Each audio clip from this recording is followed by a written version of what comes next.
Hello, fermented folks, and welcome to another show that isn't fermented fiction, but Meathead Media. This is episode 2 of our inaugural season on fermented fiction. We are three hopefully beefy doofuses that write about movies and books. We try and be. All three of us are on the pursuit of becoming beefy, which is why we're meatheads. My name is Travis Vermolum, as you see in my little bubble there. I co-host Fermented Fiction with my brother. To my, what is that, left, I guess, is Zeb, right, whatever. Left in your orientation is Zebediah.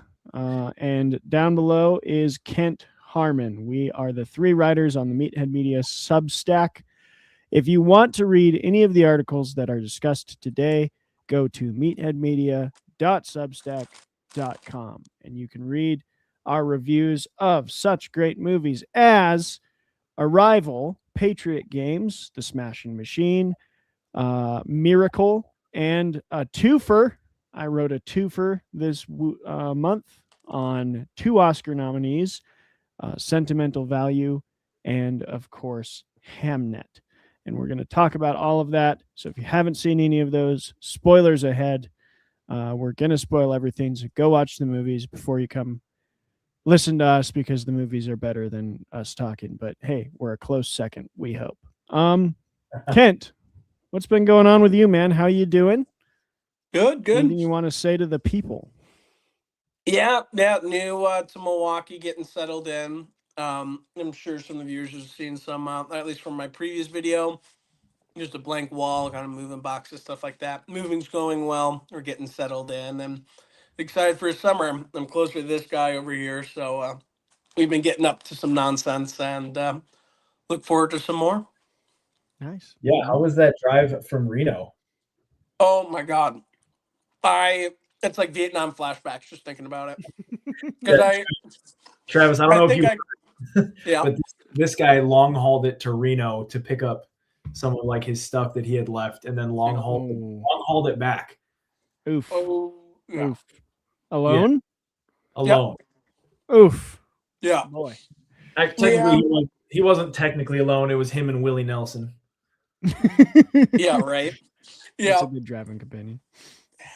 Oh yeah, and Miss Goons. Well, I know she wasn't with me. Goodness. No, more or less. Yeah, it was tough. I want to say in total the driving was 29 hours, 31 hours, and I split it up into about 3 days, and then coming back. That's where it got a little bit more fun.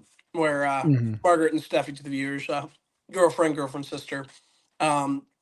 They are total little badasses. They got biking guiding jobs this summer in the Swiss Alps, and their final interview stage, fourth stage, was in Salt Lake. So coincidentally, when they finished their interview and I picked up my stuff, we were both done and in the area. So hung out with them for a little bit and spent a night in Fort Collins, hung out for a day, and then drove back, where I stayed through Nebraska, Omaha, and then Salt Lake, and then Reno, and then back through. Wild. Well, yeah, it was a lot. We commend you, sir. We're glad you made it back safe to talk about movies. Zebediah, howdy. What's been going on with you, buddy? The biggest life update I have is that I just did my first official interview for an assistant professorship position. Oh shit! Yeah. It was an experience. So it was one full day, like 9 hours straight of meetings, interviews, and I had to give a guest lecture on a topic. The guest lecture was on a chapter of a book.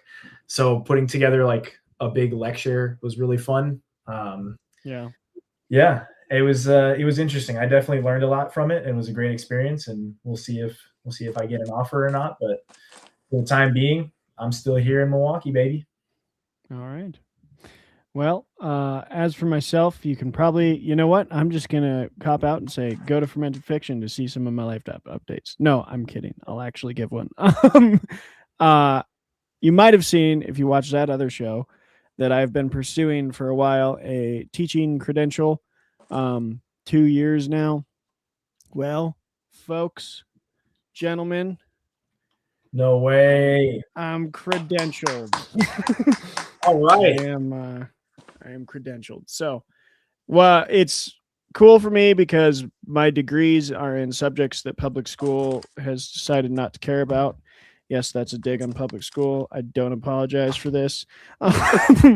And so I need to go through private third-party organizations to get accredited kind of as a teacher in philosophy and theology. And it did. So this will help me with hiring at any private school, hopefully, other than ones that maybe don't like the organization that accredited me, but I don't want to teach there anyway. So this will be good. Yeah, that's my life update. Yep. And they don't want you either. Yeah, they don't want me either, and I don't want them, and that's okay. We don't have to be together if we don't want to. At a publicly all right. funded... All right. Well, that's us. That's the Meatheads, and we talk about movies. We've teased you with that several times now, and now we're actually going to do it. So we're going to start out with an oldie but a goodie, a classic Harrison Ford action flick with the one and only voice of Darth Vader, James Earl Jones. And who played his wife again? Oh, shoot. This is terrible of me. Wait, hold on. I'm looking at it. Oh, God, it's on the tip of my tongue. I want to say Pamela Anderson for a second. No. Is it No, Linda? not even close. Is it Linda It's not Hamilton? was it Linda Hamilton? It's No. around that time. Anne Archer. Anne Archer played his wife. Yep. And then, of course, as the villain, the iconic, the lovable, the always going to die in a movie before the mid-2000s, Sean Bean. So, great movie. Patriot Games came out in 1992. And our resident author here, we're going to put him in the spotlight in just a second, wrote the article about it. And it followed our theme this month of love stories that maybe come out of movies that aren't supposed to be about love. And Patriot Games is supposed to be an action film, right? You know, knockdown, drag out. Jack Ryan, spy games, big thriller. What does this have to do with love, Kent? Tell us. Well, yeah, it's all about the family man, right? It's all about protecting his family and serving his community, serving his country. I mean, he's not doing this job for money.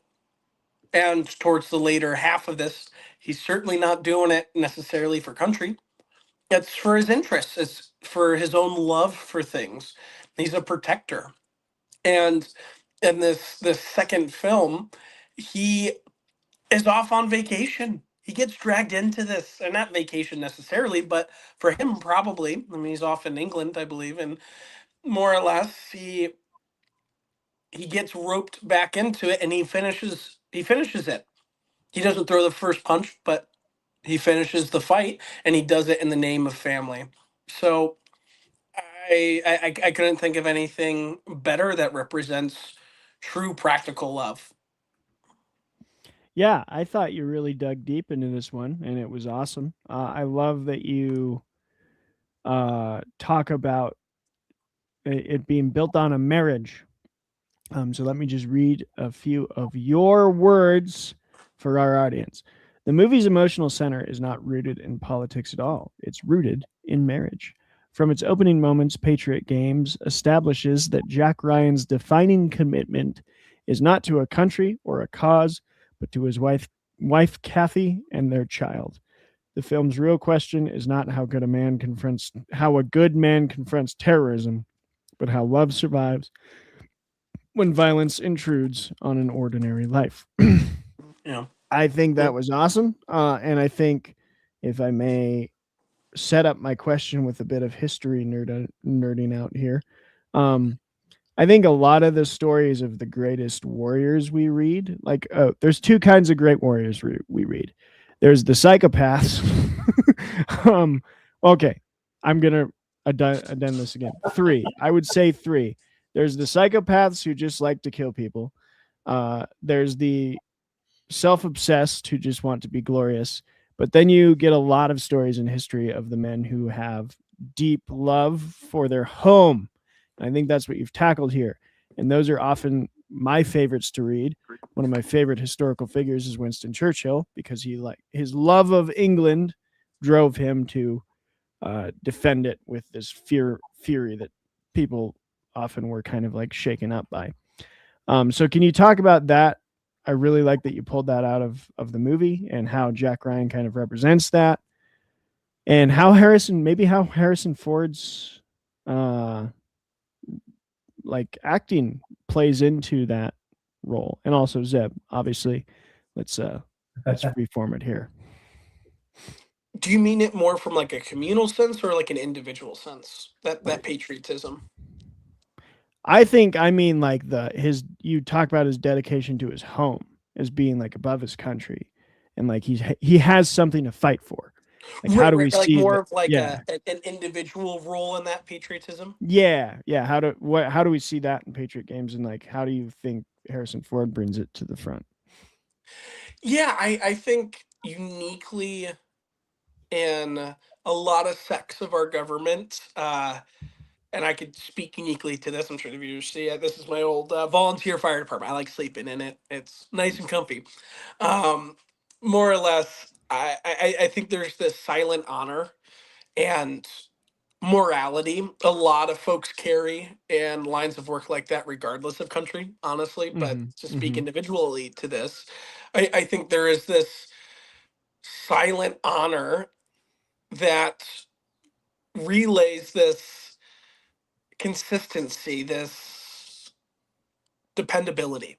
And Harrison Ford throughout the entire movie is very dependable and is always driven, just as any good patriot usually is. And I don't mean to sound too, hey, let's rally the troops, wear the pitchforks.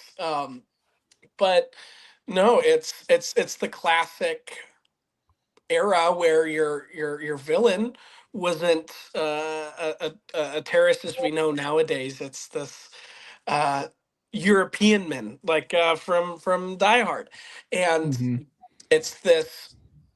It there it, I guess the reason why I mention this is that in these types of movies where we're not using cultural differences to differ the people, we have more actions and more moral statements than obvious ones. And well, hey, we got two white guys, and I think this amplifies this uniquely enough because it doesn't focus on other aspects other than honor and family and patriotism and honor to one's country, because even the terrorists are doing it in the name of Ireland in terms of their sovereignty. So I think the movie does a really good job of limiting distractions, and Harrison's script and his entire bravado really highlights his dedication to not only his concentration and his quiet, but in his action, as bold and limited as it may be in the movie. I'm glad you brought that up about the IRA, because you were going down a path that I was going to challenge you so hard on. Right. Well, I mean, they're the radical cells, so it becomes even an offshoot at that point. It's technically not the IRA, but it is. You know, I was going to say, this isn't patriotism versus like unpatriotic. This is patriotism versus patriotism, and both characters are fighting for their home. Both are fighting for their family. Both are fighting for ideals and devotion above themselves. Right. It's just that, Jack Ryan is only acting in defense and not offense, whereas good old Sean Penn and the IRA are a little more on the offensive. And that's what, in this instance at least, makes them more of the villains. Agreed. Yeah. Until you read English history in Ireland, and then you kind of question. Question who's the real villain? Red right hand. I do think I did a poor job, and maybe we did this in the last episode too, but I want to correct something we haven't been doing. Maybe could you, Kent, or you, Zeb, either one, give a little synopsis of Patriot Games, because if people just jump in randomly here, they might be like, what the hell are these guys talking about? They're talking about politics. No. Right. So what is Patriot Games about? Kent, please go for it. This is your film. It's about how one's love influences and pushes them to fighting for what is right. It's about fighting for one's country no matter what is going on around you. So Jack Okay. Ryan is in England and stops an IRA like terrorist attack, and then he gets embroiled in the whole plot that the IRA had, and basically Sean Ben is like, no, I'm gonna get that guy. He messed up my plans, and then goes after Jack Ryan or Harrison Ford's family, and then it becomes like a battle. And for killing his brother too. Yeah. Also, that's more of the plot. And the whole time, I will add to anyone who hasn't seen the movie, Sean Bean's hair is just phenomenal. It's like a cologne commercial the whole time. Oh, it's great. He's rocking like a flowy mullet. That's awesome. You know who someone, speaking of Patriot Games and cologne, you know who should start their own cologne if they haven't already? Fucking Harrison Ford. That dude makes a killing. He would. You want to smell like Han Solo? Here, buy my cologne. He probably wouldn't even have to advertise it that much. He could just be like, just buy it. And he's like, gruff voice, and people would be like, hell yeah. I'm in. Right. You're You right. got it, Harrison Ford. Yeah, you got it. I'm in. I'll buy it. I'll buy it. You got it. I liked your section on the villain, and Zeb kind of touched on this too already, but the villain is a mirror of devotion. Because again, your article focuses a lot on how Jack Ryan really only enters this conflict because he's trying to protect his family. So it's Fast and Furious, but actually good. And I love that you talk about how Sean Bean's character has the same kind of devotion to his country that Jack has to his family. But as Zeb said, one of them is causing an offensive constant in life, and the other one is causing a defensive constant in life. Can you speak a little more on that? Yeah. And in terms of that defensive nature, I mean, Ryan's out of it. I mean, he's teaching, I think it was like submarines or some sort of naval education at some random conference in England. He's so far removed from it all, and it still follows him. Where the one prior, oh gosh, I'm forgetting the name, but it's the Narcos movie where he goes and infiltrates, digs up the U.S. plot. I mean, just from that movie alone, he's got sticky hands everywhere he goes. I mean, he's going to pick up and things are going to follow him. So he is a very defensive man in this movie because he's pseudo retired.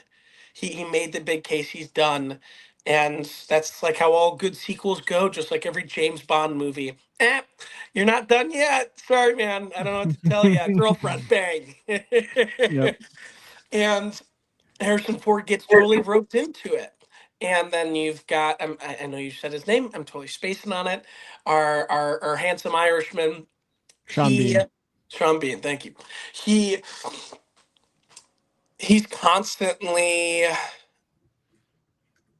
they're the underdogs. I mean, they're not in control of England. They're not in control of really anything besides their own community. So they're constantly on the offensive to try and take that out. And just like how previous actions tie them together, it's tying in Mr. Bean there. And just like the previous movie I reviewed, One Battle After Another, this is something very similar. When you have larger institutions consistently sparring, you're always going to have some sort of cross contamination, regardless where you go and what you do. Hi, girl. Yeah. So I think that's why he's on the offensive, and Mr. Ford is on the defensive, but they're still a part of the same circus ride because They were already there. Someone's gonna see their marks, see their imprint, and drag them back in. Mm-hmm. And then, kind of the final thing I want to touch on is I really like that you noticed the core scene. So I'll read your words again. The home invasion sequence is the emotional core of the Patriot Games and the moment where the film fully reveals itself as a love story under siege. The scene is terrifying not because of its choreography, but because of its setting. The house is not a generic location. It represents Jack and Kathy's shared life. It is a space of ordinary moments and quiet intimacy. When violence enters that space, it feels like a profound violation. Well, Yeah, I thought that was really good. you know what And made me think of that's that quote? what? Weirdly enough, that this is just a funny point. You know how the storm's brewing and there's mud and shit everywhere? Mm-hmm. I'm thinking, man, all those guys are just dirtying up those fucking floors right now. Those floors are getting so damn dirty. It's such an intrusion. It's such an invasion, whatever synonym you want to put in front of it. And that's what Mm-hmm. led me to say that. Funny enough. Nice. I think it's true though, and I'd like to ask both of you, to sort of maybe wrap up my portion, I guess. Well, I already touched that. I'd like to ask both of you. What was I going to say? Oh shoot, I lost my train of thought. No, it'll come back. Here it is. Okay, both of you. I think this happens in quite a few movies. This whole like invasion of the familial space, being kind of like a high tension point. And do you think I'm right? Is kind of my question. And like, can you think of a place that you remember it really happening? I can definitely think of a few horror movies where like it gets real once it gets home. But even action films, I think you're right, Kent, that like that's got to happen more often than I think.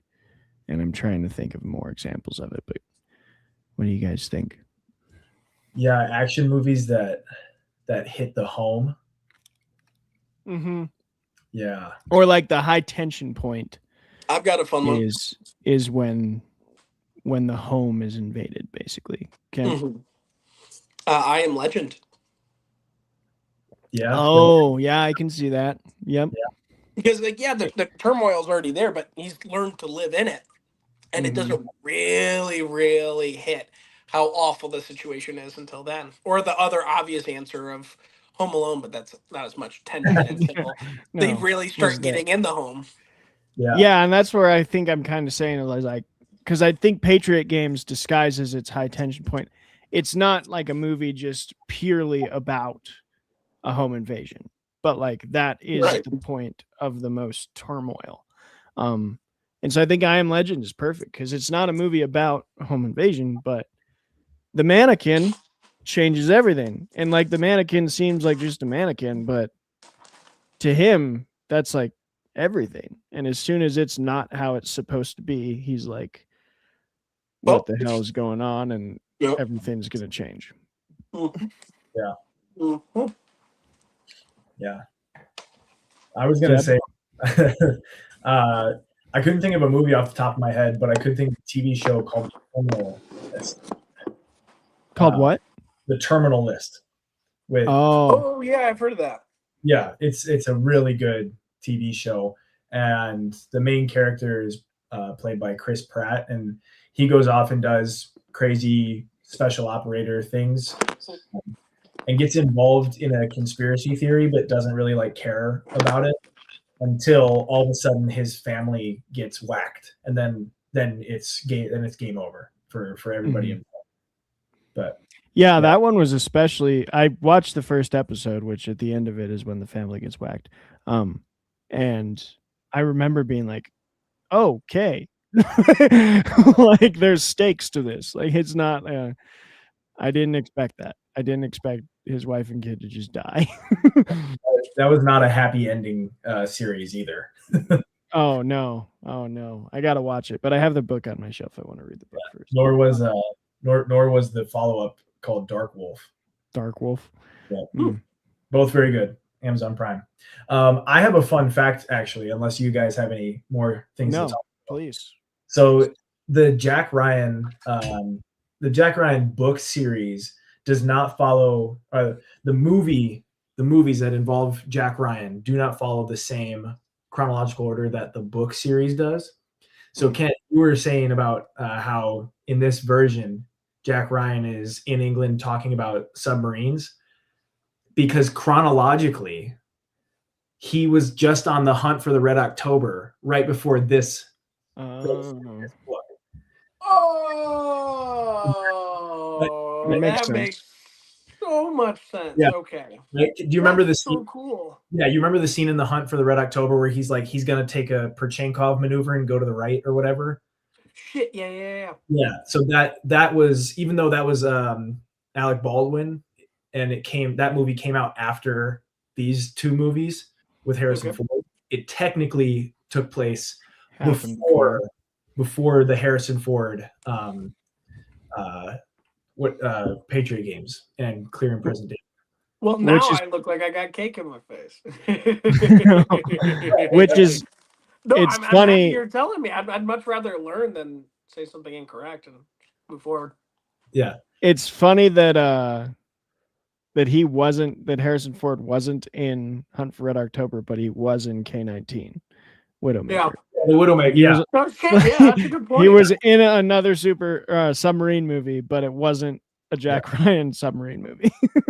Also, I'm just cracking up looking at the order of people who have played Jack Ryan. So it went Harrison Ford, then it went Alec Baldwin, and then it went what the heck is his name? My goodness, I'm looking right at him. Son of a nut, Ben Affleck. And then in the series it became, or no, not the series. Then in the Jack Ryan Shadow Recruit, it was Chris Pine. Yep, that was Chris Pine. So very similar. Very similar, like what happened with Bond. You know, you had like 5 or 6 different Bonds, including Mr. Bean. Yeah, but American actors. So he's like I guess Jack Ryan is the American Bond. Yep. So anyway, that's my fun fact. I love it. Also, since I know you guys do this on Fermented Fiction, these were box office successes. Oh yeah, you can believe it or not. Definitely, Patriot Games was. I mean, Harrison Ford in the '90s was like almost an automatic. Yeah, Michael Jackson. He was on a tear. He was on a tear. He was on a tear. Get off my way. I'm gonna look here. Yeah, in a row he had Last Crusader.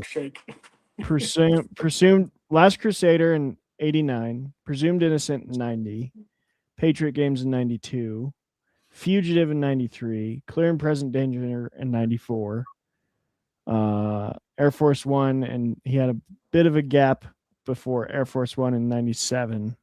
Is Blade Runner in there? Blade Runner was early, man. Blade Runner was early. That was like either 79 or 80. It was after. Yeah, you're right. Yeah, no, you're so right. Yeah. 82. It was in between. Holy crap. Blade Runner was in between Raiders of the Lost Ark and Return of the Jedi for Harrison Ford. Wow. That guy was batting at and right after that, right before Raiders was Empire Strikes Back. Wow. So yeah, he was on a tear. What a guy. Dude. You can give that man any drug in the world and it will not top that. Yeah. Oh my god. Talk about sets that you're a part of, like casual lore that you can just drop. Mm-hmm. Oh yeah, he's got a lot in his and I feel like he hasn't taken as steep of a decline as other older actors in recent memory. I mean, Captain America wasn't great, but like Blade Runner 2049 was good.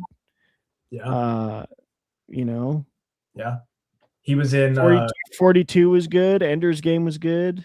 He I've was heard in his the show Star was Wars. good. Shrinking. Yeah, he was in the new Star Wars ones. They got whacked. He's on a Yellowstone spinoff, and those are making bank right now. 1934. 1923. He's the older one. He's Jacob Denton. Yeah. Yep. We're gonna protect this ranch. We're gonna keep our land. There's too many cows on too many ranches. How many people I have to kill in the name of peace. For my land. We're kind of off script, but that's okay. We don't really have one, and that's just a fact. I was just showing my wife Hell or High Water. Such a good movie. And when it ended, she saw the written by Taylor Sheridan, and she was like, wait, this was written by Taylor Sheridan? I was like, yeah, he made like 2 of the best modern Westerns ever. And then he just was like, I'm going to make money now. Went and started making Yellowstone. Dude, you know he did Wind River too? Yeah, that's what I'm saying. 2 of the best modern Westerns. Okay, that's the other Western. All right, got it. Yeah. My bad. Insanity. Yeah. Insane. Speaking of stuff that happens in Montana, we need to talk about my movie Arrival. Spotlight. Kent, you got the questions. Sure do. I gotta go off camera for a second. Huh? He's going off camera for a second. Oh, gotcha. Yeah. Yeah. So Zeb, I'm here. Initial thoughts? Why'd you pick the movie? What got you buzzing? Okay. Number one, because this movie handles time loops and like predetermination stuff. It handles it really, really well. And that's why I really enjoyed this movie. So in a lot of future tense films where the script basically lays out what will happen, but it's already happened and it was required to happen to come back into the past to do it again. This film treats it, instead of a predestination loop like the bootstrap theory or like the grandfather paradox, this film treats it more like the eternal now. Like everything is ever present, because if time's a flat circle, it's always happening. So instead of being predetermined, it just always is. It doesn't take free will out of the equation. Sure. It emphasizes it in that flat circle, which ties directly into like what the aliens' language is. That's the whole craziness. But behind all of that, it was the love story that sold it for me. That made me want to write about it for this particular month. Okay. Yeah, absolutely. I mean, the show is, or rather movie is such a statement piece. There's not a lot like it. That said, for the couple, could you draw any comparisons? Have you seen other couples in other movies that kind of helps you in this identification process of seeing the love between the couple here, or is there any similarity? Like what helps you identify that piece? Sure. So let me double check something to make sure I'm not. Okay. Also, before you get too deep into the philosophical, Zeb, what is Arrival about? Probably explain that, why my transition using Montana worked so well if you guys didn't get it. The film Arrival is an alien sci-fi adventure. It's a first contact movie, and one of the alien craft of the dozens that land across the world, one of them lands in Montana. So that was why I had that transition. Once they land, teams of scientists from every country are sending their scientists to like research and investigate and figure out why they're there and kind of decode the language, because the aliens use a very interesting language that can best be described as like an ink blot or a Rorschach test type of speech pattern. But it's so intricate that they discover that to write in that way, you need to know how long your sentence is, what the ending of the sentence is, and how much space it would take up. It would be like writing with each hand towards the middle, and aliens form it in the shape of a blot. As our 2 main protagonists go through, their scientific roles, one of them is Amy Adams. The other is Jeremy Renner. Jeremy Renner plays a physicist, and Amy Adams plays a linguist. And they slowly but surely begin to fully decipher the alien language, and in the process, they fall in love. But there's a lot of crazy stuff in between. Yeah, So absolutely. Absolutely. I mean, it's And sorry, Kent. I no, I go, go, don't. go. I hope I don't take your question. Was a very good one. I just Thank you. knew that Zeb would get deep into so Oh yeah, before maybe this train left the station. yeah, restate your question before so because I'd love to hear Zeb's answer to it. But Yeah, I mean, more or less, we kind of went into the specifics on the thought process on identifying the movie as the pseudo love movie, even though it is a first contact, as Zeb said. And yeah, Zeb, what were you yeah, thinking? I think your question was more along the lines of like, why did this, pique your interest? Why did this like stand out to you? And like, have I seen this in other films? Is that why this struck me? I can't like think of other couples that this has happened to other than Interstellar, which came out 3 years before. And the whole thesis of Interstellar was that love transcends dimensions. And Right.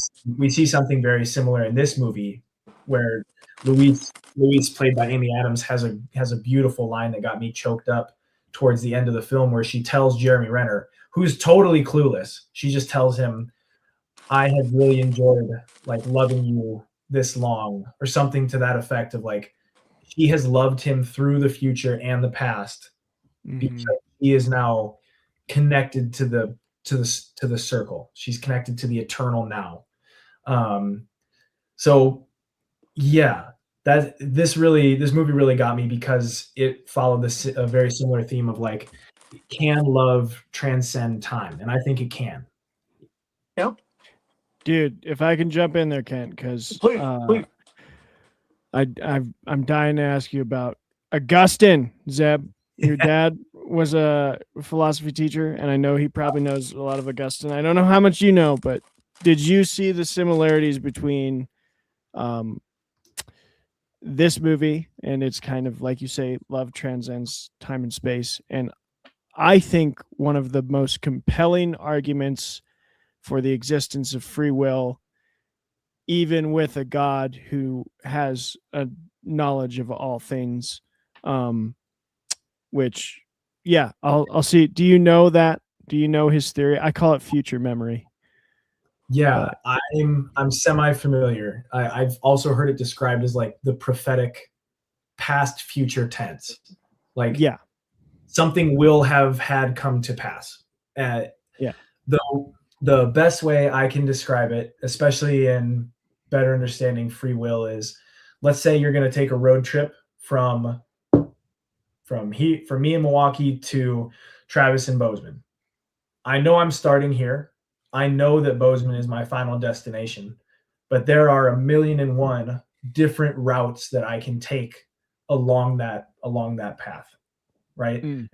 And that's the free will aspect, is like, I know I'm going to Bozeman, but it's my choice how I get there. It's my choice if I take I-90, I-94, if I go through the Dakotas, So if I like free radicals and superposition. Yeah. um, and there's another way I've always described it to people that I think you're right, Zeb. That one works really well. The one I've always used that clicked in my mind and really just like literally changed my life because it was one of the defining moments of my like journey towards Catholicism. Is you can think of a moment in your past, like anyone can. Like let's just do it live on the air, people. Think, Zeb and Kent, think of a moment in your past where you had that defined your life. Like, got it? yeah, If you think of that moment and then you go on to say like, okay, were there other choices I could make besides the one that I made? Yeah. yeah, So like butterfly effect? Well, hold up. Were there other choices? Like yes, Yeah, for sure. you made the one you did though, and that's where you're living. But Sure. like those other choices weren't weren't fake. Like they were just as valid and possible as the one that you did make. So like you remembering a past choice and thinking about the ways you could have been is how God sees everything. That's what Augustine says. Sure. He sees And it so like branches Yeah. of a tree. There's 110. Right, he views all realities, simulations at the same time. He's able to see intent at its fullest spider web.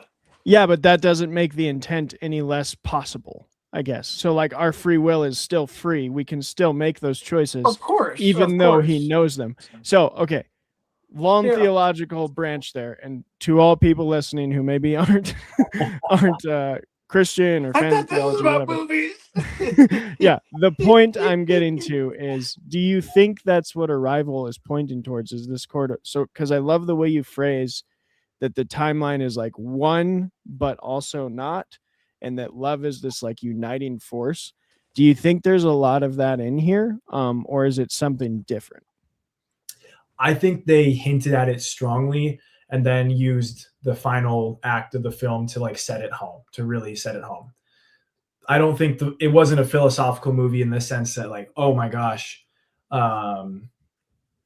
these people are clearly demonstrating their free will. But there's a gorgeous hook at the start of the movie, and you don't understand it until you've seen the movie twice. Mm-hmm. The first scene of the movie is Luis's daughter dying, and she has a premonition. She has like a vision of that event happening, and then wakes up. It realizes that she doesn't actually have a daughter yet, but the feeling is so real that it couldn't help but maybe influence her choices. And the beauty of the film is, even after having that premonition and knowing that her daughter will die and it will lead to, her husband leaving her, she still chooses to go forward with the love that she has for Jeremy Renner anyway. Mm-hmm. Because the film isn't asking us like, oh, okay, well, whether or not we have free will. It's asking us, would we still make those same choices if we knew the grief, if we knew the suffering, if we knew maybe even the happiness of having like a daughter and a family? Would we still make those same choices? And the If answer, you knew you were going to die, would you still live life anyways? precisely, yes. And that's the beauty of this eternal now that the film seems to present. And isn't the last scene Jeremy Renner, like, correct me if I'm wrong, but I think isn't the last scene him like dancing with her in the yard and saying, "Let's make a baby"? Yeah. And she like says yes. Yes. She still agrees. She always had the choice. But she had already made the choice because it was the eternal, like the choice had already been made. She just hadn't made it yet. Yeah. Mm-hmm. Does that mean time plays out on itself? That it's always playing this movie of sorts? Is that a question for everybody? Heck yes. Yeah, I'm of the opinion that time, like, I hate this phrase that has become like a hipster phrase of like time is a construct, but it kind of is. Like, it's a structure for us to live linearly, but that doesn't, it's a hard thing for us to wrap our heads around because it's the only way we know to experience reality. But we can imagine it not being there. and there, like, I think it is something that is present for us, not necessary for us. Does that make sense? Like, it's there for us, almost like a gift, although I don't think it's a gift because it's kind of tied to death, and death was not a gift. But it's not necessary. Like, something else, I would say, God, people don't have to, is above time. Time doesn't control all of creation. It just is here. Yeah. I hope that's not too. Yeah. No, I'm with you, Travis, to keep it simple but not simple. I mean, time is considered what the fourth dimension in terms of like classic physics, in terms to then quantum. That means it's tangible. You could feel it, you can touch it. I mean, just by the example of like 2D to 3D of how the shadow is 2, but the balloon is 3. I mean, it's just different cascading levels of interaction. Therefore, if we progress planes, we are then able to interact with it. And that's where it gets unique enough to the point of like Interstellar, where time is now a physically graspable dimension to be living in. Or rather, that's not even it. Actually, the aliens were using that as a 3.5, the third and a half dimension, because it's in a digestible way for us. Still, it's still not even the whole cake. So yeah, no, I'm with you, and I think the movie really delicately describes that interpretation to the point it produces tangible morality and tangible desire and understanding. Yeah, and within this film, then the aliens' language becomes more than just language; it becomes metaphorical. Like Right. language is what we use to describe our condition, and the aliens being of higher function, of course, they're going to describe their condition as they see fit, and the aliens in this film are able to see the dimension of time, like we see three-dimensional objects. They can see the dimension of time, which is why they kind of like sacrifice themselves in the spaceship. Is like they don't. It doesn't matter. What matters is that they pass on this knowledge to Luis, who will go on to help them 3,000 years from now. Yeah, and I love that you pointed out little Easter egg hints when you watch it a second time. I think this movie demands a second viewing, because her dream happens like the moment the ships come. Yeah. And so like I thought about on the second viewing, I was like, oh, they always knew it was her. Yeah. Right. Because like they see time differently than us. So the moment they arrive on Earth, they know that she's the one that's going to figure it out. And so like she gets the dream as the ships arrive. I think they tell you that in the newscast is like, oh, they showed up at this time, and it's like the time that she wakes up from this dream, which is really cool. Yeah, which I kind of want to bring up one of like my favorite parts of the movie. Before she knew the level of her involvement, she then makes a choice that kind of solidifies her involvement. When the general comes and says, yeah, we already spoke to like Donnelly or whoever, why should we choose you? And she says, go ask him the Sanskrit definition of the Sanskrit word for war, and like what's the literal translation. In doing so, she made it clear like her involvement, because the actual definition was to acquire cows. It wasn't to kill someone. It was to acquire cows. And I think in that way, it also is like foreshadowing her process of deciphering the language. Because what's the first thing that she does when she deciphers the language? Like she catches a lot of flack from the higher ups who are like, you need to find out what the word is for war and weapon and all these things. But she says, no, I need to figure out their definition for time, for like, what is it to walk? How do you define to? Yeah. You know? And like, what is I think she even talks about like, we can't even ask them a question until they know that, like, we know that they understand what a question is. Yeah. Yeah. Yeah, that's super fascinating. But yeah. Kent, did you have, any more questions? I mean, you guys, we all covered them, really. I mean, I think that covers the main aspects of the movie. Where, Zeb, I guess if I were to have a last one, I guess what's your biggest takeaway? Because it seemed like the movie was trying to teach us some lessons. What would you say the biggest kind of takeaway for you was? That is a good question. On my first viewing, I was getting really philosophical with it, like, oh, what does this mean? You know, time doesn't actually exist. On my second viewing, it became more human-centered for me. More, what is the power of metaphysical things like love? Because love, I can't hold love, right?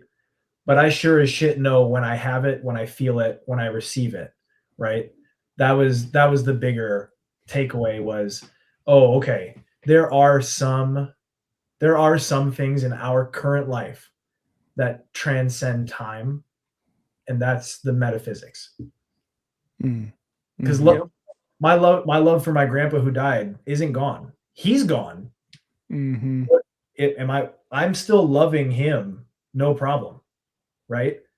That doesn't make sense if you are strictly a physical being who's interested in three-dimensional stuff, right?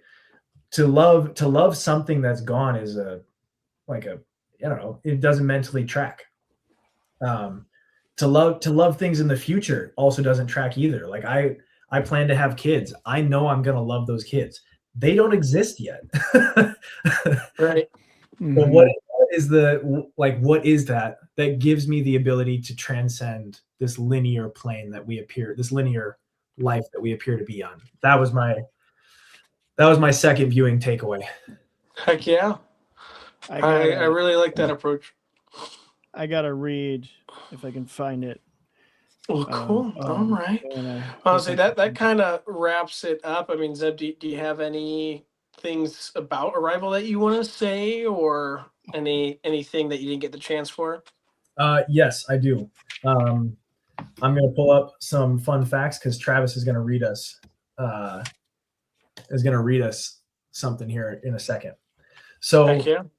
number one, if for those of you that don't know, Arrival is a Denis Villeneuve film, which if you're familiar, what was the laugh? Villeneuve. Villeneuve. Oh, Villeneuve. fuck! My bad. You got Denis right. The first time I ever talked about that director was like to an ex-girlfriend, and I was like, "Oh, have you watched this new Dennis movie?" And she laughed at me. So yeah, he's French as hell. Okay, so the other fun fact is that this movie was based on a novella, so not a full book, like a novella.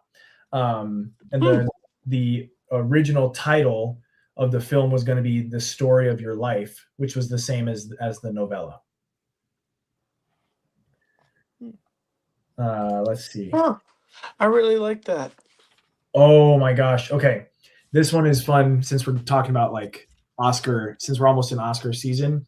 The track for this film, I don't know if you recall it, but it's modern classical music.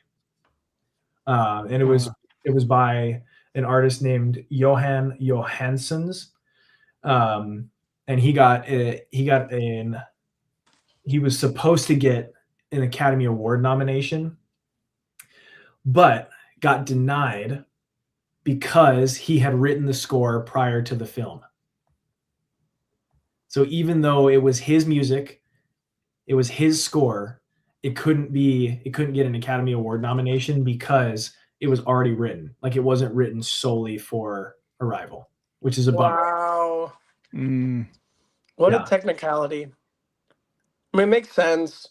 Because if you want best score and you just start throwing it in every movie, it's like, well, even though he was handpicked to like finish the score, because big chunks of it were already written, even though he like tailored it. Sure. He did not receive any acclaim. All right. Yeah. If I may. Please. Because I think this just really relates to what you said, Zeb, and that's why I was reminded of it. This is from C.S. Lewis's Space Trilogy. He wrote 3 science fiction novels. People don't often know that, but I'm just now reading them, so I didn't know that either. On page 774 of my copy. So chapter 12 is one of the most beautiful chapters of any book I've read in a while. And because it has little paragraphs like this. And so these two characters are talking to each other. One's an alien, the other one's a person. And they're kind of talking about their different cultures and how they think about things. And they're talking about pleasure.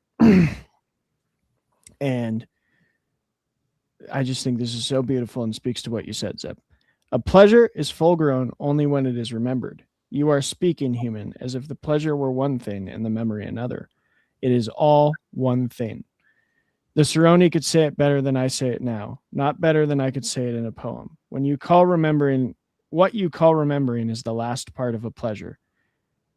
As the craw is the last part of a poem. When you and I met, the meeting was over very shortly. It was nothing.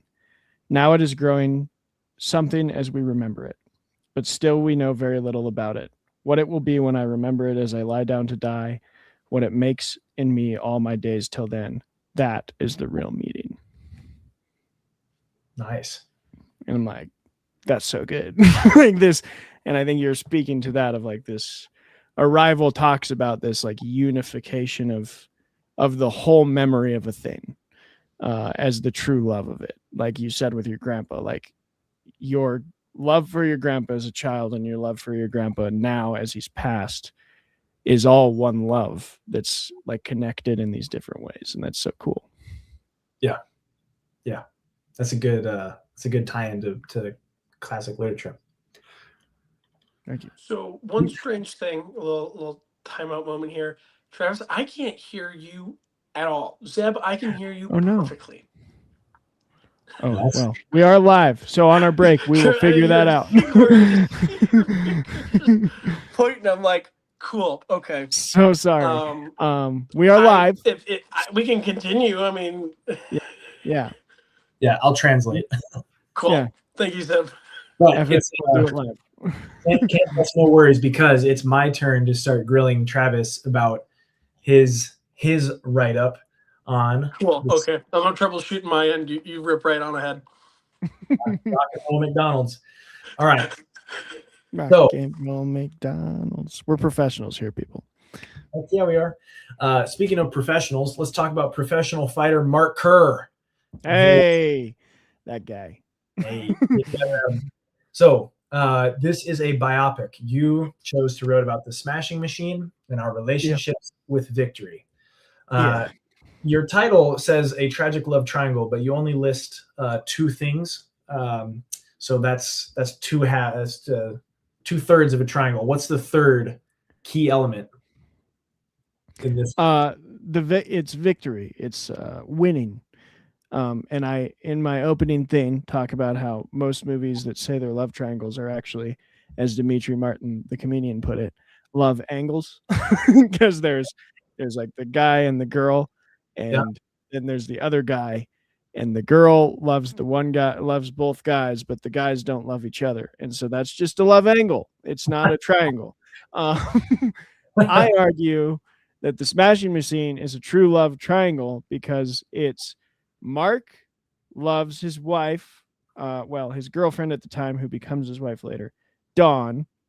Dawn loves Mark, and both of them struggle with a love for victory, and victory is like influencing both their lives. So everybody's all tangled in this messiness, right? Yes. And I do think they can't like get over their loves of victory to save their own love, even though their own love is real. Yeah. Nice. All right. Well, thank you for clarifying that. I would love if you could first, before we go too deep, give us a brief synopsis. I think it's perfectly fitting that you chose this as a combat athlete yourself and with a deep love and appreciation of the sport. So what is the Smashing Machine? Yeah, as you said, it's a biopic about real life, very early MMA fighter, Mark Kerr. By very early, I mean, I think he was on like UFC 8 or something like that, which for context of people that don't know UFC, if you watch it today and you think, wow, this is brutal and blood sport, there's rules now. Back in the day, UFC used to just be bare knuckle and no weight classes. So it was just guys getting in a cage and beating the living hell out of each other with like the referee there to make sure no one died. That was UFC. And Mark Kerr started in that crap, as well as in the Japanese Pride. Is it true that they also would fight several rounds or several bouts against different people in the same evening? Yeah, I don't know about UFC, but Pride had a tournament style. And that is actually what Mark Kerr was in most. He was a Pride fighter more than he was a UFC fighter. And Pride is like the Japanese Japan's UFC. It's still running. It's still very reputable. I'd say UFC has more popularity and is kind of seen as like the biggest star of them, but like Pride is huge. If not tied for first, it's at least second in fight in MMA. Okay. And I think there's another key element that kind of drove the creation of this film, which is the Smashing Machines is not an original title. No, it's Yep, it was a documentary. Okay. It was a documentary before it was this movie. The Safdie brothers, who made Uncut Gems and a couple, what was their other, Good Times with Robert Pattinson. They split this year. Not like they fought or anything. They publicly said we're going to try and make our own careers. Partly because Benny, the director of this, wanted to act more. He's going to be in The Odyssey. He plays Agamemnon. So he wanted to do acting more, but he also wanted to continue to direct. His brother made a movie you wrote about, Marty Supreme, this year, and this was his movie that he made for the year, The Smashing Machine. And both of them have this obsession, I would say, or fixation, either way. It's not like I don't use that in a negative way, with stories about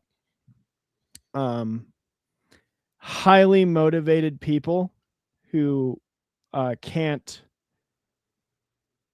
really figure out what's most important in life, is how I'll put it. Yeah, it's not like they're actually good people. Yeah, I think this one's a little more gray. Like, I wouldn't say Mark Kerr was a bad person. And if you've seen it, I think you'd see why. He's a flawed person. So he's not like Marty Supreme. Like Marty in that movie is not a good person. Mark is I think the whole point of the film is he's just obsessed with victory.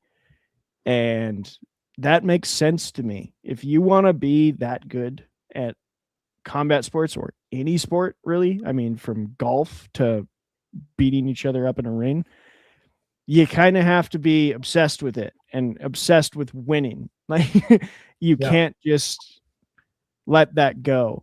And I think this movie's an exploration, a flawed one. I wouldn't say. I gave it a 4 out of 5. And there are moments that drag. It's a little slower than his other films.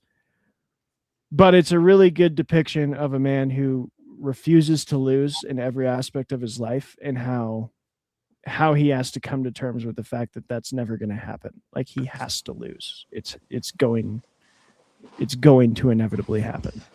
Okay. One thing that I really, really enjoyed about your particular write-up was you did a dive into Dawn's pursuit of victory, which, I'll be honest, in my watching of the film, I didn't really see that for her. Mm-hmm. I just thought she was more interested in the success of her boyfriend so that she could continue living a good life. Oh, yeah. I think she had to win as well in a different way. And I think I've seen people in relationships like this, gender aside. It doesn't matter if it's the woman or the man, but I've seen people who are like in this constant pursuit of victory for attention. And as soon as it's like they don't feel like they're winning the time game, then they like make sure to do it. And I think where it comes out strongest is the amount of times she seems willing to fight simply to have his attention. Like, she doesn't care if the attention is negative, but he's looking at her. Even if he's yelling or crushing plates or whatever, he's looking at her. And as long as he's looking at her and not fighting or his friends or anything else, like, as long as that's happening, Dawn seems content with the life that she's in. But as soon as he, like, I think the biggest tell for me for this moment is the fact that she resorts to almost committing suicide when he tells her to leave the house. because she's lost at that point. Her whole bid for, and like the words that she uses, I think are very telling, because he says, I can't do this. Get your stuff and get out of the house. And her like immediate response is to like calm down. She's like high emotion, yelling at him. They're screaming. And then as soon as it gets real, she calms down and tries to like placate. She's just like, oh, I was wrong. We can talk about this tomorrow. I'm so sorry. And like immediately he's like, no. Like I took a risky move in this game and I lost. Like you're kicking me out. Hold my And bluff. then he's like, no, it's done. Get out. And she's like, okay, the last little trick I have in my pocket is to try and take my own life. And it keeps her in his attention. And then you see that later making his fighting worse. It's a very interesting view of that kind of relationship you have to have. Sure. All right. I got one more question. Why did you choose this film for our February theme of hidden love stories? Maybe because I'm dark. And I think I was originally going to choose The Departed. Yeah. Actually. Yeah. But then I've been going through all the Oscar nominees. Okay. And actually, I don't know if this was actually nominated, but it was nominated for a Golden Globe, so I put it on my watch list. And I just, after I finished it, I was like, oh man, this was a love triangle. And I think it was a love, like the victory thing really captivated me because I've seen relationships like this. I've also seen the like kind of amazing woman it takes to be married to a fighter. Yeah. I know a lot of fighters, and I know a lot of amazing fighters' wives who are like not doing the things that Dawn does. And like, it was a very personal thing to me. Not that my wife has to deal with that, because I don't fight. I just train. I mean, I fought once, but I probably maybe will one more time, but I'm not going to make a profession of it. And I wouldn't ask my wife to do that. But like, yeah, I'm around a lot of guys that I've seen what combat sports, the kind of strains they can put on a marriage. And that type of love story, even though it's tragic and it's not positive, just resonated with me because I've seen it so often. Sure. Also, one little tidbit about this movie that's just cool to me is, and it's something the Safdies do in all their movies that I love, is they bring great performances out of just people. So the guy that plays not Mark Strome. No, the side coach. Yeah.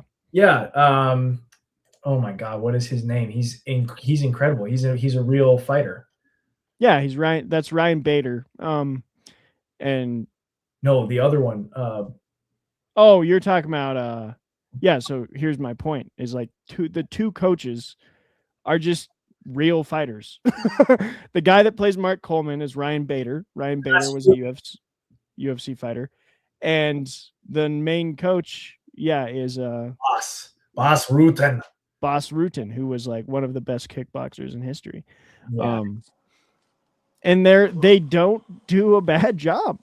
Like somehow, I don't know what the Safdies do to direct people, but they turn just normal dudes, and like dudes being a general term, they just turn normal people into like pretty phenomenal actors that give pretty good performances. Okay, I 100% agree, because I didn't know the first coach in the film. I noticed that he was just really casual, and so for me that triggered a little bit of an alarm. Like, this guy seems normal. This guy doesn't seem acting. This seems like a fighter.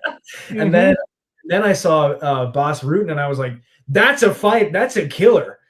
How is he just talking like he's not freaking out on set? There's another one disguised there. Did you see the other one? Probably not. Who was the it? guy that plays the main rival, the like Ukrainian rival that fights Mark Kerr the whole time? Yeah, that's the current boxing heavyweight champion of the world. Alexander Usyk. No way. Alexander Usyk, he's defended his title like 3 times. He knocked out Tyson Fury in his last fight. He's a badass. He's 24-0. I'll be And damned.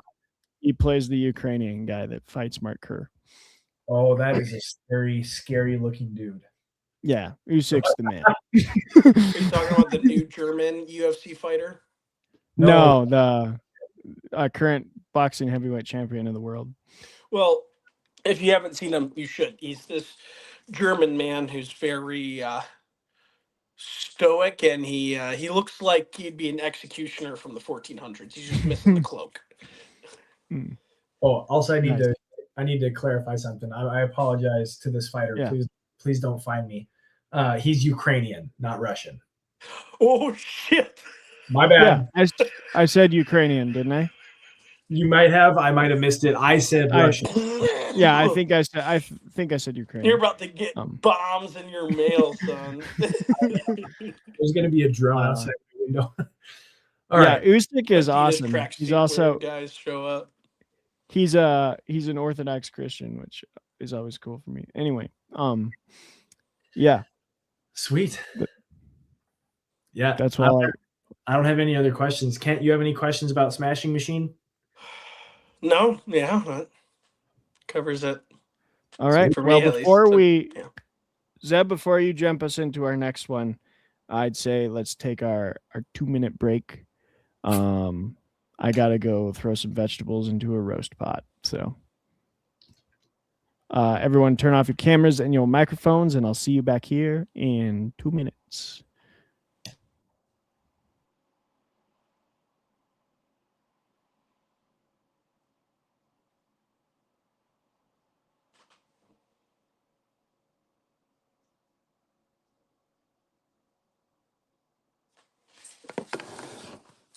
Hello.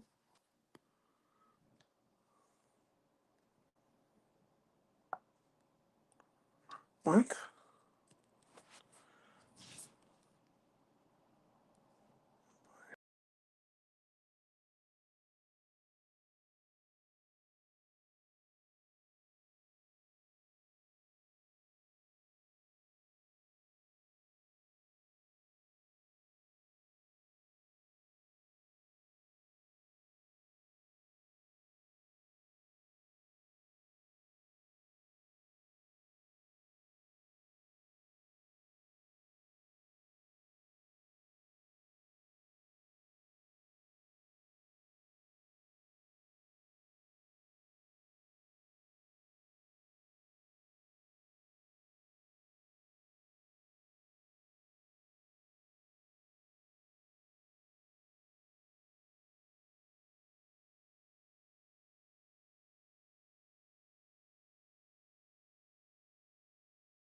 Hello. We're back, baby. We're back. That might have been a little more than 2 minutes. Apologies, people. Just a touch. But just a touch. Kent, are you with us? Kent. Kent.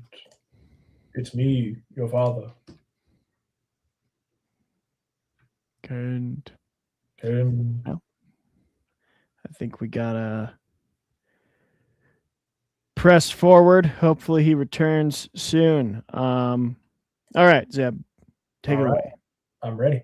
So up next, we have your Only the Good article. So for those of you that don't know, every now and then we throw out an article, a little bit of a bonus shot called Only the Good, and it's our side series on films, books, any kind of literature that we think deserves particular recognition or has some kind of importance. So Travis, you wrote this one. 2 Oscar nominees tackle a similar theme, and you went over which movies? 2 I'm incredibly excited to talk about. Sentimental Value and Hamnet. Both Oscar nominees. I don't think either of them are going to win Best Picture for various reasons. I think mostly because you can usually predict the like 2-3 front runners for Best Picture most years. I might be wrong, but yeah. But they're incredibly good and they have a similar theme. So a quick synopsis of both. Hamnet is a historical fiction based on a book, a novel, a historical fiction novel about William Shakespeare and his wife, Agnes, in this movie. I'm not sure if that was his wife's actual name. I'd have to look into it. I forgot. And their son Hamnet dies of the plague, and it's just about them like recovering from the grief and him writing Hamlet as sort of a way to process that grief. Mostly focuses on her, on Agnes as the character though. And then Sentimental Value, my personal favorite of the year so far, is about Gustav, a famous director, and his daughter Nora, and his other daughter is a character as well, but I didn't write as much about her. And Stellan Skarsgård and Renee, I forgot her last name, Rensve, play the father and daughter. They have kind of a strange relationship. There was a divorce early in her childhood. He left. She feels kind of abandoned. He returns with a script that he wrote for her, and he's asking her to be in the movie and read the script. And she's like refusing because he doesn't see that their relationship is strained. And the whole movie is kind of about how they work through reconciling that tension between them. So it's a slow sort of emotional family drama. Interesting. These appear to be polar opposites to the general theme of the month of February, but not so if you look at the underlying thread, because yes.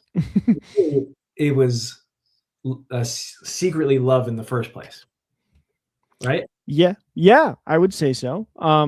But like, yeah, because you can't have grief if you never loved. Mm-hmm. That's true.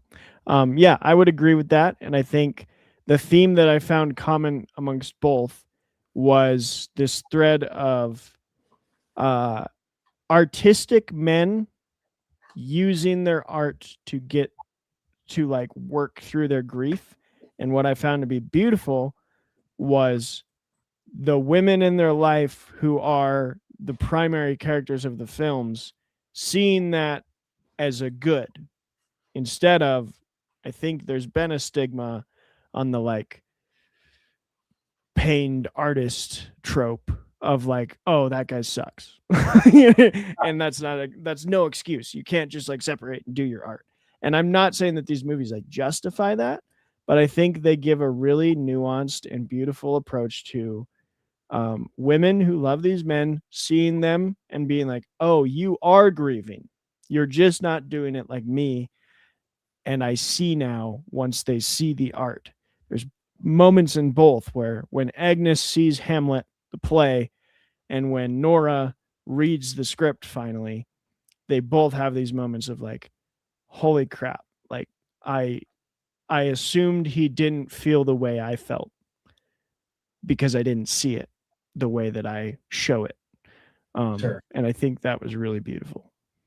Do you think that's a commonality that men in general, artistic or not, seem to share, is a seemingly just inability to talk, to like let out what they're feeling?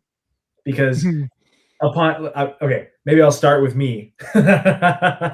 No, I chuckle because I chuckle for thought. I'm not like laughing at your question. No, I no, think no. it's great, but Because as I read your article, all I could think was, well, yeah, guys and girls we just don't express ourselves the same way. I've had very bad relationships centered, pivoting on me not being able to express, what I'm feeling, but I couldn't help but wonder, maybe we're just speaking different languages. And I think that's what you're kind of getting at here is Hamnet. He's going through all the stages of grief, just in a very different way. yeah, I would agree. I would say that. And I mean, broad generalizations about gender are a tough thing to talk about, but I think there is a difference, and I don't think you should. There's a balance that these movies find that I think is really beautiful and really needed right now, because you can go to the extremes of either end, where you can get the like starving artist who neglects everything, or not starving, but like the pained artist that neglects literally everything because of his art, and then expects people to accept that as an excuse of like, oh, I'm sorry I can't be with you because I'm like the art, and sometimes, yeah, that does create great art, but that doesn't mean it comes from a good person. But what I think the nuance here is like the art has a purpose, and that purpose is actually directed for love. And so it's not like, oh, I'm neglecting my whole life because I need the pain to make the art. I see. But rather, I'm going to use this thing that will not leave me alone to show my love, right? And that's in both movies. There's this really beautiful scene, and the ending scene of Hamnet is like the whole movie. Even if you have problems with the first two acts, the final 10 to 15 minutes will give you chills. Like the way it's filmed, the way it's done. Even if you don't like Shakespeare, there's a moment where Jessie Buckley's character Agnes, Paul Mescal's character William Shakespeare, lock eyes, her in the audience, him backstage, and she like you can just see in their faces that she's like, this was for him. This was for our son. And then they like turn and they see the specter of their boy, kind of like passing into the next life. And they have this like moment of like, yeah, this was a farewell. And it was gorgeous. And we both, like, the wife is accepting and kind of saying thank you. He is like happy that she's not, doesn't seem like she wants to kill him. And like there's a moment of, oh, I get you now. I think that's what it really is at the heart of both of these. And same with the sentimental value. Spoiler alert, Nora eventually, when she reads the script, agrees to do the movie. And the last scene is her and Gustav on set, and they still can't talk to each other, but they have like a look that's like, thank you for being here, thank you for writing this, we understand each other more now. And I hope that answered your question. But yeah, I think at the heart of it is I do think it's common that men, especially in the arts, use the arts to express their emotions, but you can do that poorly and you can do that well. And I think this is two examples of men doing it well. Nice. Okay. Neither of these or both of these are still showing in theaters, correct? Probably limited theaters, but they're both on Amazon to buy, or wherever you buy movies if you don't want to give Amazon money, which I would understand. But yeah, I think probably limited theaters. I know they both left the big theater in Bozeman, so that means like your main cinema in town, if you're not in a big city, probably won't have them. Okay. But art house theater somewhere definitely gonna still be playing them ahead of the Oscars. Fantastic. And I will say, again, they won't win. I'm gonna say that pretty loudly, but from what I've seen, and I've seen all but 2 Best Picture noms. Renee and Stellan should win actress and actor. Their performances are insanely good. And not big.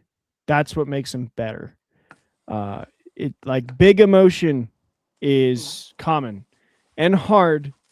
I'm not saying like acting big is easy. Sure. But we've seen it. We've seen these moments of like people screaming and crying and like heartbreaking scenes. Yeah. What Renee and Stellan do is like thousands of volumes written in a single look. Like it's so good. It's some of the best acting I've seen in a while. And I hope they win and surprise me, but I know the Academy Awards by now pretty well. And I don't think it's gonna happen. Oh, wow. Okay. I have no other questions for you. I think you really detailed that well. You might be up to bat, live audience, because Kent, can you hear me? I think that's a no. Zeb, can he hear you? Kent, can you hear me? All right. Kent is gone. Okay. Well, we time to discuss. So Kent wrote an amazing article. Love at First Ice, a Midwestern love story in which he details the secret and hidden love story of the film Miracle, starring Kurt Russell. And he's back. We're back somehow. I started it for the 5th time, and I could hear you both perfectly. Travis, you like whispered out, and then Zeb, I completely lost you that second round there. So we started it back. Miracle is a great movie. Tell us about what is Miracle about, Kent? Miracle is about the true underdogs. It's Herb and his boys taking on the iron-throned Soviet Union and their eternal hockey program with a bunch of non-NHL recently graduated college boys. And I emphasize the boys part because the whole movie they're at each other's necks. They're constantly giving in to their emotions as most young people do. And Herb is also plagued by said emotion, but he has his demons. He has his closet. And through that closet, he's able to pick the right strategies to bring these guys together. He employs the classic, hey, if everyone hates me, they won't have time to hate everyone else. And he does the unthinkable through this. He builds a hockey team, a true God-fearing, red-blooded American beat the Soviets hockey team. Mm-hmm. And Kent, who is Herb Brooks? Herb Brooks is Kurt Russell, and he rather gives one of his best performances. Where to bring it back to this month's theme, he plays an incredible family man, and through this achievement, he is also aided by his wife and his family, but also plagued by it in that same breath. And it toes this very interesting line of priority. Sure. For those of you that don't know, Herb Brooks was the head coach of the Minnesota team leading up to this Olympics, and won back-to-back national titles with his Minnesota team. And in fact, several of the players on the eventual 1980 Olympic team were Minnesota Gophers And some of them were cut though, and that is a really cool kind of backstory to this whole thing. Another fascinating fact about Herb Brooks is that he had a degree in psychology. Yep.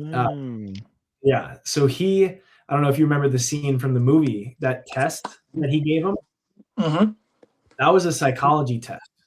That was, he wasn't actually looking at the answers. He was looking at how the boys took the test. Right. Even if it was throwing it away. Especially if it was throwing it away. He needed Jim Craig to be a badass in the crease. Jim Craig was the goalie, by the way. Steve Januzak was the backup goalie, and he never touched the ice the entire 6 months leading up to Lake Placid. Awesome. Because Jim Craig was an unstoppable force. Kent, I want to talk about, I'm not trying to be egotistical here, but this seems like, okay, I related this a lot to my breakdown of the Smashing Machine, because what it seems to me, and tell me if you see a connection here, is that you talked about the love that Herb has for his family, but the cost of being devoted to winning this game. But it seems like this is like the positive, whereas Mark Kerr's story is the negative. Like they're both kind of what I was talking about, of like the kind of woman that it takes in this kind of marriage with a man who's like constantly pursuing sports success, and vice versa. Do you see that in their relationship, that this is like the same type of problem where like Herb needs victory more than he needs to breathe, but in this case, as opposed to in the Smashing Machine, Patty actually understands that and is like steady with him. Right. Where I would almost argue Kerr isn't accomplished, whereas Herb is. And both these women, because I absolutely agree with you, both these women are attracted to their passion, in my opinion. They're very passionate men, and they're go-getters. And inherently that's attractive to anyone, regardless of gender. So I would say it's that attraction to that specific gene, if you will. And that's what like starts the fire, and it stays smoldering enough through even the coldest nights, if you will, that it still has a heat signature. It still keeps going. And it depends on the success, on whether it's a true testament love story, or is it, or if it's a tragedy in a way, just like the, was it Smashing Man, or is it Smashing Machine? Smashing Machine? There it is. But yeah, in that regard, it's very much so a tragedy, because things don't go their way the whole time. Whereas in Miracle, there's a reason why it's called Miracle. It's the reason why it's my comfort story. You have all these down to earth Midwesterners really over pronunciating their vowels and just hanging out. And the meanest thing someone says is like, "Yeah, guy cheap shotted me out of my trophy. Fuck him. That's it. That's it." And they become buddies at the end. It's very happy. It's a bunch of golden retrievers winning a game for the U.S. Whereas Smashing Machine is, like Zeb was saying, they've got some real fucking fighters. I mean, UFC, MMA. I mean, that is. I mean, you want to talk about the last gladiator sport? So yeah, I think you're absolutely spot on to it. And I think those are the reasons. I think it's a difference between success and overall variables on who's optimistic, who's pessimistic, and who's getting their shit pushed in. Yeah. Kent, I think there's another huge piece of context here that Patty Brooks was definitely privy to. Remind us what Herb Brooks' background was in his Olympic dreams prior to coaching. Oh, yes. Thank you. Yeah, so for all those listening, Herb, I think it was like the 64 team, something along those lines, team in the 60s. He had his seat. He was ready to go. And just in the movie Miracle, you have your practice squad players, but you got to get it down to 20 or so. And You start off with your big group, just like any other group. You start cutting off the fat. And Brooks was unfortunately that last piece of fat that had to go. So he wasn't able to go to the Olympics. So his wife, Becky, especially understood how important it was not only for him to devote his time to this because of how impassioned he was, but because of the opportunity he missed and how this could make up for that. And how he has been a good family man in the past as well. This isn't like he was doing drugs on the couch, watching TV all day, fucking off. No, he was an accomplished coach with a family, a roof over their heads. It's like, yeah, you're just missing out on some important stuff, but it's not that bad. Smash Machine, that's broken bones, black eyes. Now, I digress. There were definitely broken bones and black eyes in hockey. Oh yeah, hockey's brutal. Well, Yeah. I don't really get me wrong. We're probably not dying from hockey as close as you could to MMA. For sure. Yeah, I really like this highlight you make of Patty, and I love this line. Patty must accept his emotional distance because she trusts his heart. You say that after you say players must accept Herb's harsh methods because they trust his vision. I think trust is huge in any relationship, but I love that you talk about the leadership aspects too, of like it is bigger than we make it out to be, I think, especially in leadership positions of oftentimes you don't like your boss simply because they do like everything exactly how you want them to. You like them because you trust that they're going a direction that's going to be correct. And same with a relationship is like, I like that phrase of trusts his heart is like, where was I going with this? Oh yeah. I feel comfortable in most all situations, like leaving home for many days because I trust A, my wife isn't going to do anything dumb, and B, she's going to believe that I'm not going to. So it's more about me, like more about me being like, okay, I can be distant from her, and I know that she's going to trust that I'm fine, and that when I return, it will be with love.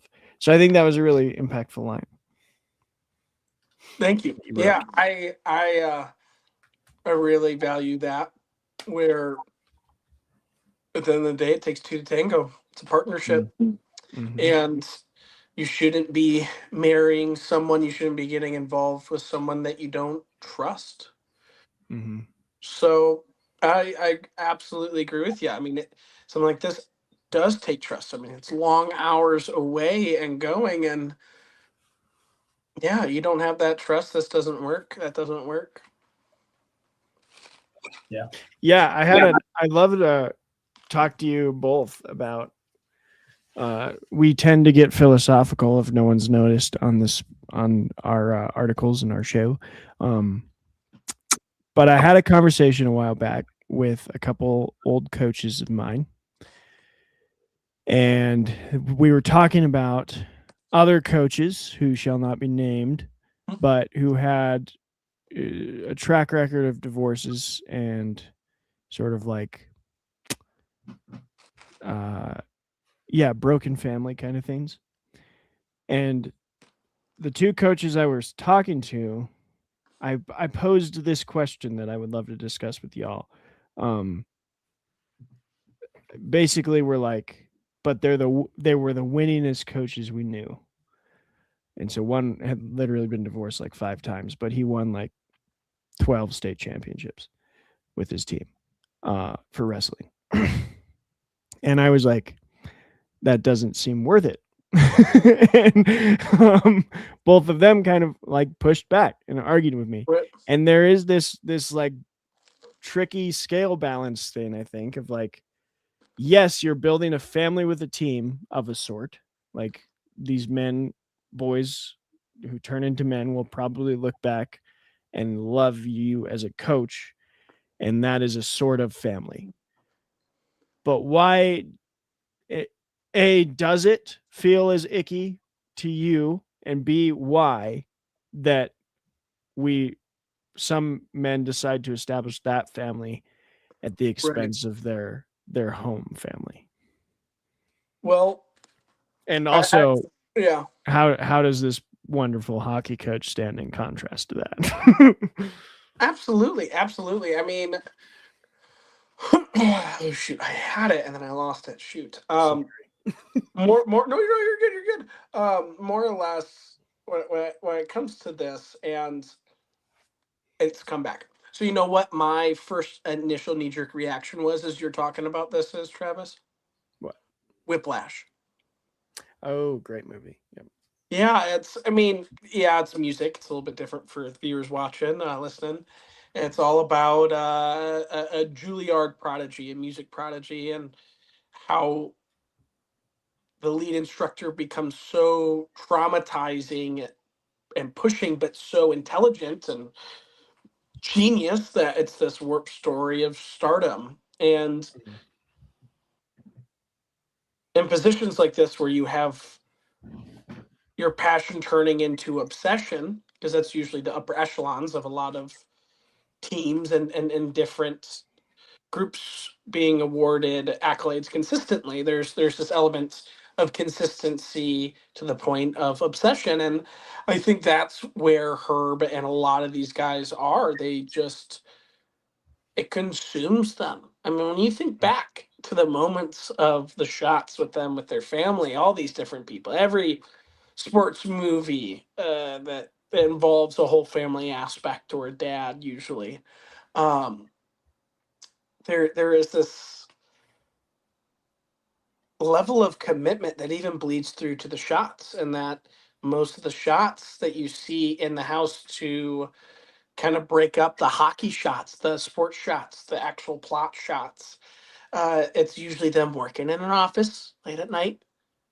It's like a 5 minute pan of them smoking some cigar, threading their eyebrows, and it goes back to whatever game they're playing, and then it's a holiday, and that's it. Maybe another longing shot in the studio or the office, or maybe there's a sex scene. I don't know if we're lucky. There actually is some intimacy, um, a kiss on the cheek, because yeah, the whole time they're just so obsessed with it. And with Herb, it's a little different because of missing his slot, but I would say with like Smashing Machine and shit, it becomes this. I need to do this. Otherwise, I will not be happy with the rest of my life. And it's like, what do you want to do? I just have to win this game. I have to do this. It's like, all right, fine. I love you. I'm here. Like we have to do it. Sure. So yeah, I would say it's almost a debilitating addiction at that point, depending on how and where it's enacted. I can think of another good example of a positive coach who balanced the obsession and balanced the family. Yeah. Coach Herman Boone. Yes. Remember the Titans, baby. Yes, Remember sir. the Titans. Yep. Both coaches. Absolutely. Well, who was the assistant? Because he also, I love the scenes with his daughter, and that was a great. Yeah. Oh my gosh, what is his coach's? And there is some, while you're looking that up, I think there is something to the assistant coach with the daughter he doesn't push the daughter away from the thing. And I think that can happen a lot where it's like, you don't get to enjoy it. Like, this is my thing. Go over there and just like be my wife or be my daughter or whatever. Right. He's like, no, like I love football and I love my daughter. Why do the two have to be separate? Like they don't. And I think that's one way people can balance the family versus the victory pursuit is by allowing the family to glimpse into the window. And I think a lot of coaches don't do that, and maybe it causes trouble. Coach Bill Yost, played by Will Packer. Yeah, Yost. Yep, I remember that. Yep. But Herman Boone, why Herman Boone, Zeb? All right. Not only did he win an undefeated state championship title, he was also a black coach in a segregated area, trying to protect his family and protect his team. So if you remember, there's a scene in the movie where a whole bunch of people come up to his house, and he's like, "Oh shit, this is it," like, "Honey, get back inside, get back inside." And the guy, like big burly white guy who like you think is gonna be racist, gets out and goes, "We're all rooting for you, coach." Yeah. Yep. But like Coach Boone is balancing like the protection of his family and the desire for a championship with and the segregation that comes along with it. Mm-hmm. So yeah, I don't know. That was like the first one I could think of. The other one is like Glory Road with oh hell, I don't know who it is, but Glory Road, where he goes down to like El Paso, Texas, and brings his family with him, and they live in the dorms. Yeah. Hey, sorry, this is life now. But then they go on and win, a basketball championship. Yeah, it's the actor that plays. He plays the adult version of the kid in Secondhand Lions, and he plays the villain in. Oh, I can't see it. I'll look it up. But yeah, he's a underappreciated actor. Yeah. What else struck you, Kent, about the beautiful relationship and depiction of a marriage in Miracle? I would say their ability to communicate, even though Herb really doesn't. Mm-hmm. And I don't know. I would say it's how they're always treating each other with love. Not to say that other couples don't, but even in the fights, it's never that bad. It's never that. And maybe that's just the Disney camouflage of it all. But I don't know. I feel like the way they talk to each other that they're not going to let it get to a point where it gets bad. Mm-hmm. That they're committed. There isn't this unwavering fear. It's, yeah, I'm pissed at you right now. But I know I'm spending the rest of my life with you.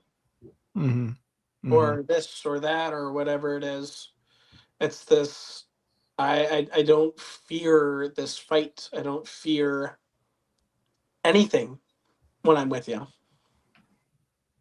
I like that. I don't fear this fight. That's definitely a good way to put it.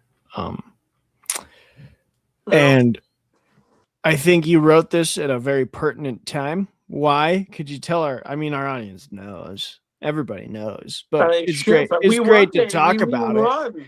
Yeah. We 2 times. Take that, Canada. How about them apples? How about them apples? Yep. Love it. So why not write about Miracle right on the cusp of us winning another Olympic gold in hockey? We love that. Kent, great articles. Zeb, great articles. Anything you gentlemen would like to share before we sign off for the night? Any movies you're looking forward to? Any trailers? Ooh, I like it. Oh man, there's quite a few that I'm excited for. I keep on seeing stuff on Werewolf. I'm avoiding too much on that until the first trailer drops, and I'll in theaters watching it, and then I'll be like a giddy school kid. There it is. I not any new ones, but I have a list here of the last. This is one of the best years I've had for Oscar watch list. Seriously, I have a list here of movies I have left to watch that are Oscar nominees in every category, but documentaries. We really are heading for a depression. So here it is. I'm going to be watching Blue Moon, The Lost Bus, The Secret Agent, If I'd Had Legs, I'd Kick You, Sun Blue, Train Dreams, Avatar Fire and Ash, It Was Just an Accident, Sirat, The Voice of Hind Rajab, Kokacho, and The Ugly Stepsister. So that's what I'm looking forward to. I think out of that list, I'm most looking forward to Blue Moon because I love Richard Linklater and I love Ethan Hawke, and Train Dreams, because I've heard it's gorgeous. Dude, you gotta watch Train Dreams. I was gonna say I'm in the same boat. You gotta watch Train Dreams. Cool. Yeah. On Netflix. Yeah. Yeah. Same as Blue Moon. And If I Had Legs, I'd kick. If I Had Legs, I'd kick you was on HBO. Yeah. Yeah. I saw a trailer for that. I wasn't that excited. Well, it's got a Best Actress nominee, I think, is what it has. I saw that. It's up for. So I think I gotta watch it. It's on the list. Yeah. That's you gotta do it. Don't make the rules. I don't make the rules. No, I just follow them. All right, gentlemen, shall we call it there? I think so. Thank you for joining us, everybody. We are Meathead Media, a affiliate of Fermented Fiction. This has been Zeb, Travis, and Kent, and we will see you again next month talking about our March articles. What is our March theme? Do you gentlemen remember? Oh, yeah. I got it somewhere. All right. I got it somewhere. I was really hoping you had it. People can look forward to our March theme as soon as we know what it is, because that's how we roll. Sports ball. Our Sports ball. Our theme for March. Oh yes! Oh yeah, we're doing all the racing movies. With I'm not. Travis kicking us off with Vision Quest this Monday. Yeah, and I got the double, I think, and I'm gonna do a real sad one. Yes, you are. Yeah, I'm gonna do Vision Quest and then the Iron Claw, which I've heard is going to rip my heart out, chew it up, and then spit it in my face. So make sure a friend knows your whereabouts when you're watching that movie, so you don't know anything. Okay. It most sure is going to get rough. All right, perfect. Hard watch. All right, but yeah, you can look forward to that. A bunch of sports movies that we're talking about, lots of racing movies, and me with my combat sports as usual, because I love combat sports. Again, we have been your usual doofuses. Thank you for joining us. Goodbye. Bye.